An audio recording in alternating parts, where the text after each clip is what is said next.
Bhaskar international में आपका बहुत बहुत स्वागत है और मैं हूं नमिता आपके साथ। अगले आधे घंटे में मैं आपको रूबरू कराऊंगी उन अंतर्राष्ट्रीय खबरों से जो इस हफ्ते सुर्खियां बनी। तो अगर बढ़ाना है आपको अपना अंतर्राष्ट्रीय ज्ञान, देखते रहिए भास्कर इंटरनेशनल।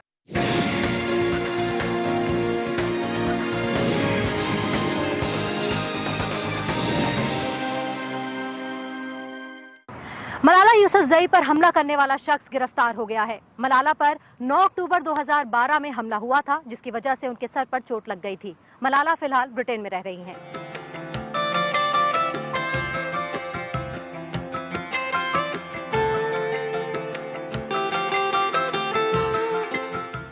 मलाला यूसुफजई पर गोली चलाने वाले शख्स को गिरफ्तार कर लिया गया है। पाकिस्तानी सेना ने यह जानकारी दी है। पाकिस्तान सेना के प्रवक्ता का कहना है कि शूरा के 10 सदस्यों को पकड़ा गया है। इस ऑपरेशन में सेना के साथ पुलिस और खुफिया एजेंसियों ने हिस्सा लिया। मलाला पर 9 अक्टूबर 2012 को हमला हुआ था, जिसमें उनके सिर पर चोट लगी थी। मलाला लड़कियों की शिक्षा के लिए मुहिम चला रही थी। पाकिस्तान की स्वात घाटी में रहने वाली मलाला की डायरियां बेहद लोकप्रिय हुई थीं, जिसमें उन्होंने पढ़ाई में हो रही मुश्किलों और चरमपंथियों के प्रभाव का जिक्र किया था। इस डायरी के बाद मलाला को लोग जानने लगे, साथ ही धमकियां मिलने भी शुरू हो गईं। बाद में मलाला पर स्कूल जाते वक्त हमला किया गया, जिसमें उन्हें काफी चोटें आई थी। हमले के बाद मलाला की जिंदगी पूरी तरह बदल गई। मलाला का इलाज पहले तो पाकिस्तान में हुआ, जिसके बाद उन्हें इलाज के लिए ब्रिटेन भेज दिया गया। अब मलाला ब्रिटेन में रहकर ही अपनी पढ़ाई पूरी कर रही हैं और बच्चों की शिक्षा के लिए काम कर रही हैं। मलाला ने संयुक्त राष्ट्र मुख्यालय से भी दुनिया को संबोधित किया था। मलाला इतनी फेमस हो चुकी हैं कि वो अपने अनुभवों को एक किताब में उतारेंगी। इसके लिए उन्होंने लगभग $30 लाख यानी 16 करोड़ रुपए से ज्यादा के समझौते पर हस्ताक्षर किए हैं।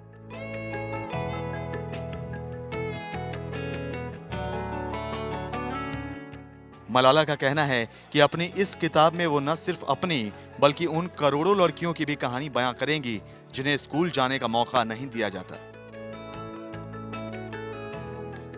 15 वर्षीय मलाला पर तालिबान ने इसलिए हमला किया क्योंकि वो लड़कियों की शिक्षा के लिए मुहिम चला रही थी। मलाला और उनके परिवार ने मलाला फंड भी स्थापित किया है, जिसका मकसद पाकिस्तान और दुनिया भर में लड़कियों की शिक्षा और सशक्तिकरण को बढ़ावा देना है। इस समय मलाला और उनका परिवार ब्रिटेन के बर्मिंघम में रह रहा है।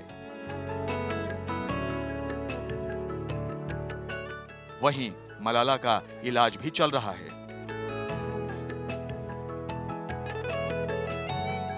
Bureau report, Bhaskar news. Kashmir के बाद अब पाकिस्तान में भी बाढ़ का खतरा मंडराने लगा है। चिनाब नदी का पानी खतरे के निशान से ऊपर बह रहा है, जिसकी वजह से हाई अलर्ट जारी कर दिया है।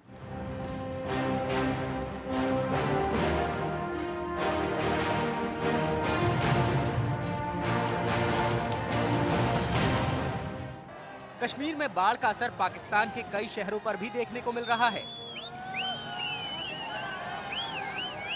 चिनाब समेत कई नदियां खतरे के निशान से ऊपर बह रही हैं। पाकिस्तान के पंजाब प्रांत में मुल्तान शहर समेत कई इलाके हाई अलर्ट पर हैं। पंजाब सरकार ने मुल्तान जिले के 2 महत्वपूर्ण पुलों को बचाने की कोशिशें शुरू कर दी हैं। दरअसल बाढ़ का पानी बड़ी मात्रा में पंजाब से होकर देश के दक्षिणी हिस्सों में जा रहा है और सैकड़ों एकड़ जमीन में पानी फैल चुका है। उधर पाकिस्तान में राहत और बचाव कार्य का मुख्य केंद्र मुल्तान को बनाया गया है। लोगों को बचाने के लिए सुरक्षित स्थानों पर ले जाया जा रहा है। हालांकि पाकिस्तान में उस तरह की तबाही नहीं आई है जिस तरह से भारत में देखने को मिल रही है। कश्मीर में पिछले 5 दिनों में मौसम साफ था, लेकिन एक बार फिर से शुरू हुई बारिश ने लोगों की चिंताएं बढ़ा दी हैं।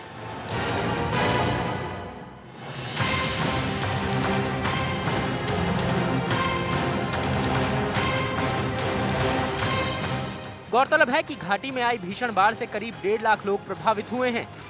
बाढ़ से कश्मीर में बड़े पैमाने पर लोगों की मौत हुई है और भारी नुकसान भी हुआ है। सेना की मदद से राहत और बचाव कार्यों को तेजी से किया जा रहा है। Bureau report, Bhaskar news. ISIS से निपटने के लिए अमेरिका और सऊदी अरब के साथ साथ 10 और देशों ने समझौता कर लिया है। दोनों पक्षों ने आईसिस से निपटने का निश्चय कर लिया है।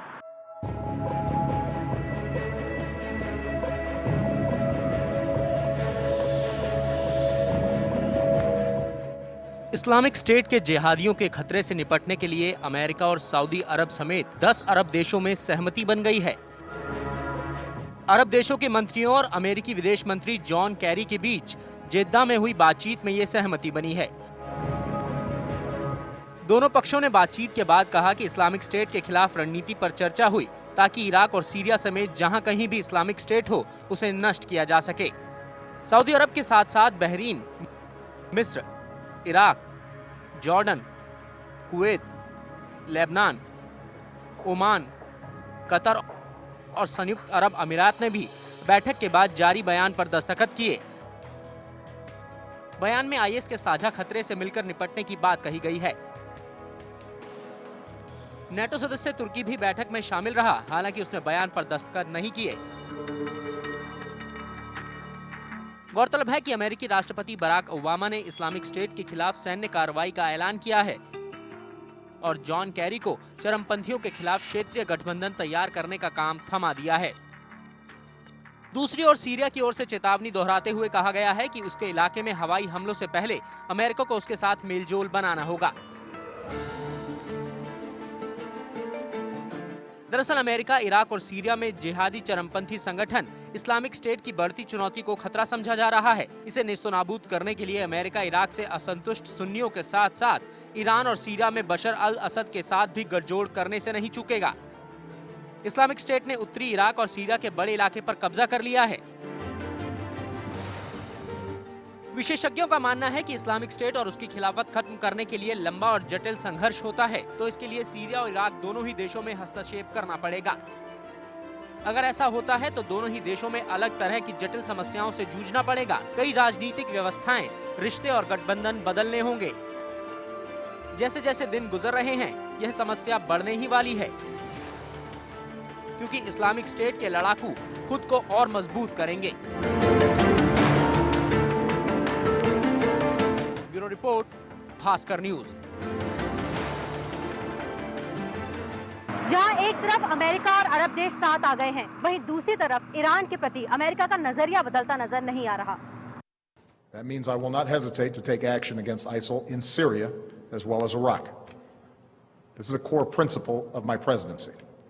If you threaten America, you will find no safe haven.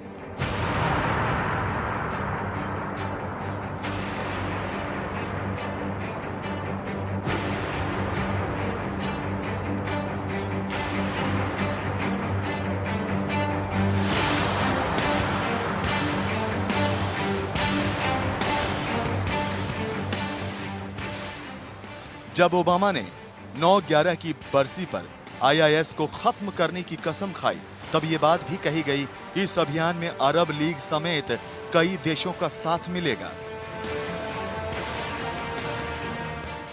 लेकिन एक देश ऐसा है जो अमेरिका के लिए अब भी अछूत है, और वो है ईरान।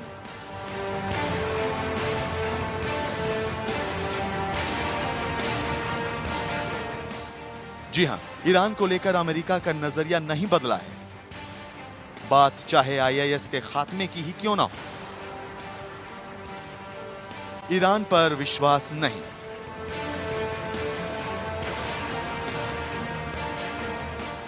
तुर्की में अमेरिकी विदेश मंत्री जॉन कैरी ने साफ कहा कि इस लड़ाई में वो ईरान के शामिल होने के पक्ष में नहीं है। ईरान का विरोध करते हुए जॉन कैरी ने साफ किया कि ईरान को शामिल किए जाने पर कोई औपचारिक बात नहीं हुई है। अपने बयान में विदेश मंत्री ने साफ किया कि पहले से ही ईरान की भूमिका को लेकर वो आशंकित हैं। सीरिया और दूसरी जगहों पर ईरान जिस तरह से सक्रिय रहा है, उससे ईरान को इस अभियान में शामिल करना सही नहीं होगा। ईरान की सीरिया नीति पर मतभेद।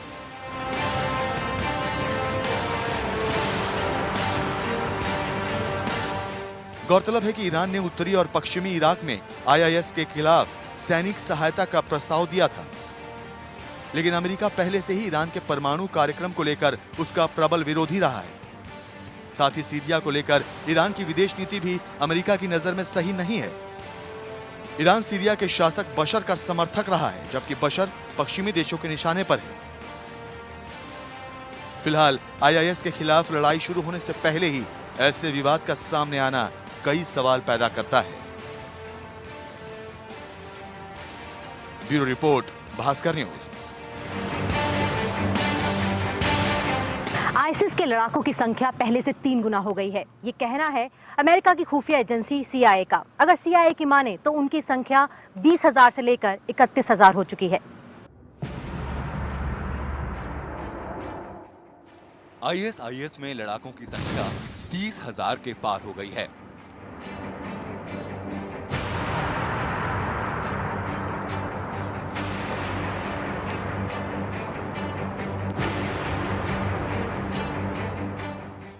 अमेरिकी खुफिया एजेंसी CIA के अनुसार इराक और सीरिया में सक्रिय इस्लामिक स्टेट के लड़ाकों की संख्या पहले से अब 3 गुना है। पहले IS के लड़ाकों की संख्या 10,000 बताई गई थी। CIA के अनुसार इन आंकड़ों से पता चलता है कि लड़ाई में मिली जीत और अपनी बढ़ती सक्रियताओं के बाद IS ने नए लड़ाकों की भर्ती की है। गौरतलब है कि इराक के कस्बों, शहरों और सेना के ठिकानों पर कब्जा करने के बाद इस साल जून में IS ने इराक और सीरिया में खिलाफत यानी इस्लामिक राज्य की घोषणा कर दी थी।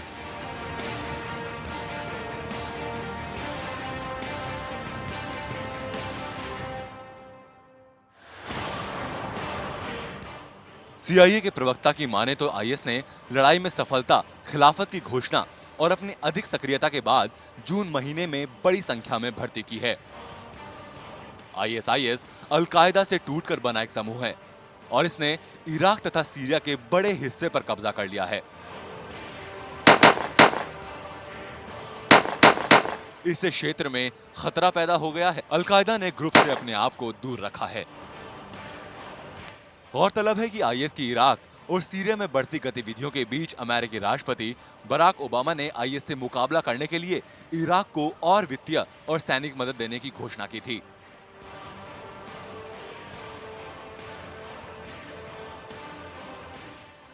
साथ ही ओबामा ने 475 अमेरिकी सैन्य अधिकारियों को इराक भेजने और सीरिया में IS ठिकानों पर हवाई हमले बढ़ाने की घोषणा भी की थी।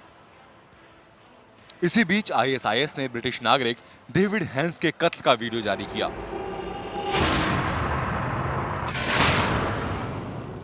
सहायता मिशन पर गए हैंस का पिछले साल सीरिया में अपहरण कर लिया गया था। ब्रिटिश प्रधानमंत्री डेविड कैमरन और अमेरिकी राष्ट्रपति ने इस हत्या को बर्बर कहा है। कैमरन ने हत्या की पुष्टि करते हुए कहा कि ये शैतानी काम है, कातिलों को सजा दी जाएगी, भले ही इसमें कितना भी वक्त लगे। जाहिर है ISIS का खौफ अभी कम नहीं हुआ है। Bureau report, Bhaskar news. फिलहाल वक्त हो गया एक छोटा सा ब्रेक लेने का, लेकिन अगर बढ़ाना है आपको अपना अंतर्राष्ट्रीय ज्ञान तो बने रहिए हमारे साथ।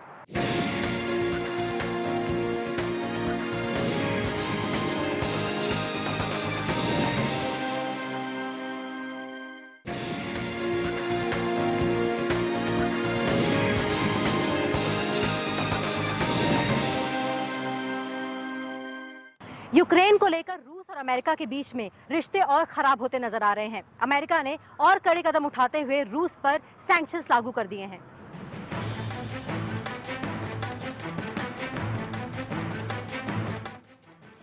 लगता है यूक्रेन को लेकर रूस और अमेरिका के बीच तल्खी बढ़ने वाली है। अमेरिका ने रूस पर नई पाबंदियां लगाते हुए अपनी नाराजगी का इजहार किया है। यूक्रेन को लेकर बढ़ता विवाद, रूस अमेरिका के बीच तल्खी, अमेरिका ने लगाए नए प्रतिबंध।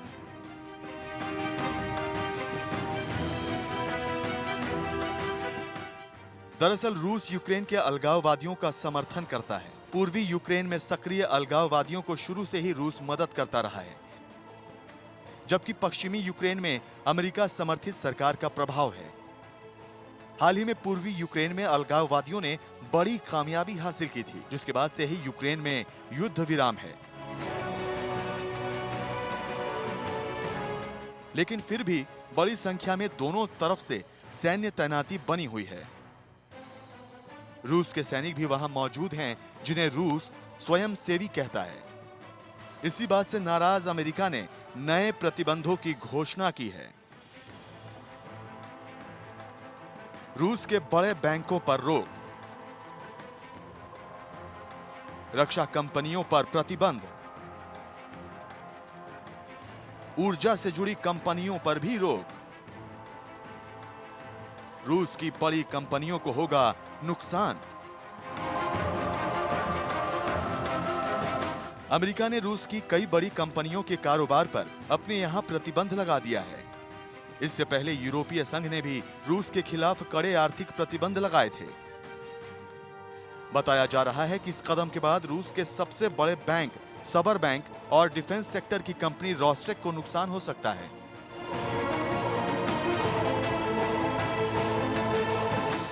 साफ है कि यूक्रेन की वजह से आने वाले वक्त में दोनों मुल्कों के बीच रिश्तों में दूरियां और बढ़ सकती हैं। Bureau report, Bhaskar news. Ebola virus से मरने वालों की संख्या 2400 से भी ज्यादा हो गई है। WHO की माने तो जिस तेजी से ये बीमारी फैल रही है, उतनी तेजी से इससे निपटने का उपाय नहीं मिल रहा।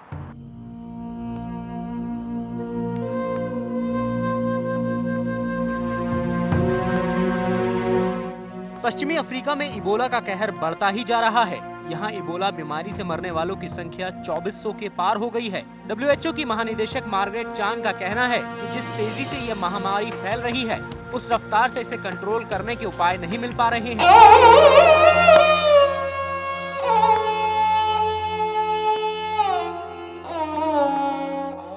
राहत कार्यों में जुटे कर्मचारियों को इसके लिए काफी कड़ी मेहनत करनी पड़ रही है। सच्चाई ये है कि पिछले 4 दशक में कोई भी बीमारी इतनी तेजी के साथ नहीं फैली। चान ने बीमारियों से सबसे ज्यादा प्रभावित गिनी, सिएरा लियोन और लाइबेरिया जैसे देशों में दवाइयां और स्वास्थ्य कर्मी भेजने के लिए अंतर्राष्ट्रीय मदद की अपील की है।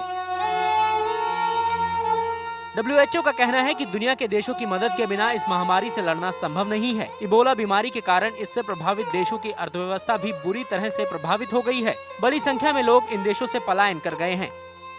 खदानों और खेतों में काम करने वाले मजदूरों की किल्लत हो गई है। कई देशों ने अपनी विमान सेवाएं भी एहतियात के तौर पर बंद कर दी हैं। हालांकि इसके बावजूद अंतर्राष्ट्रीय मदद इन देशों में लगातार पहुंच रही है। इस बीच कई बड़ी दवा कंपनियों ने इबोला के कारगर इलाज के लिए नई दवाइयों का परीक्षण भी शुरू कर दिया है। इनमें ज़ेडपैम दवा को सबसे कारगर माना जा रहा है। हालांकि बीमारी के इलाज में इसके पूरी तरह से कारगर रहने का प्रमाण अभी नहीं मिला है। फिर भी WHO ने इसके इस्तेमाल को हरी झंडी दे दी है। Bureau report, Bhaskar news.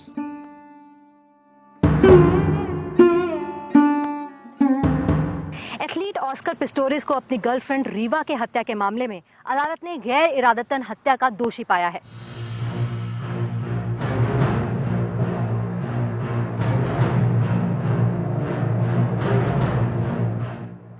Pistorius शुरू से ही हत्या की साजिश से इनकार करते रहे हैं।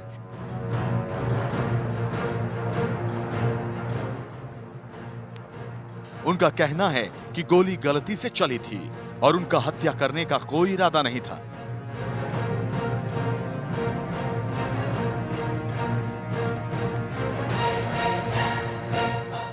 वो ट्रिगर दबाना नहीं चाहते थे, लेकिन किसी बाहरी आदमी के घर में घुसने का शक होने की वजह से गलती से गोली चल गई। क्या है मामला? दरअसल ये पूरा मामला पिछले साल का है। 2013 में वैलेंटाइंस डे के दिन पिस्टोरियस की गर्लफ्रेंड रीवा की गोली लगने से मौत हो गई।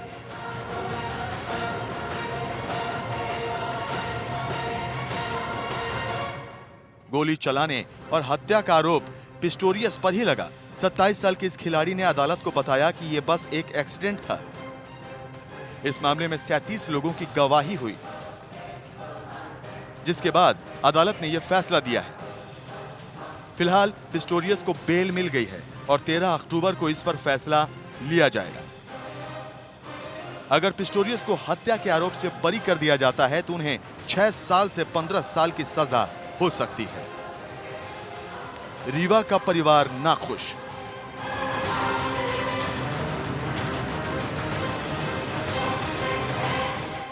हालांकि अदालत के फैसले से रीवा का परिवार खुश नहीं है।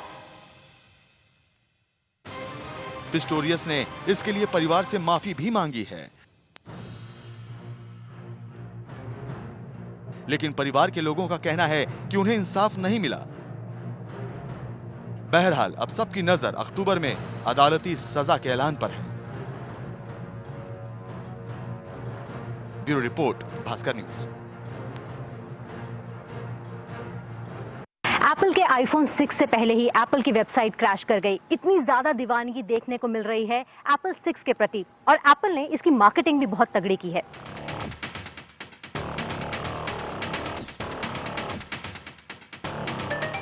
दुनिया भर के लोगों को जिसका इंतजार था, आखिर एप्पल का वो प्रोडक्ट आ ही गया।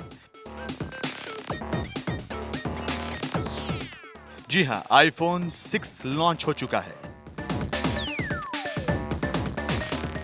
और दुनिया भर में इसकी जबरदस्त बुकिंग भी शुरू हो गई है। आलम यह था कि लॉन्च के कुछ ही समय बाद एप्पल की वेबसाइट क्रैश कर गई।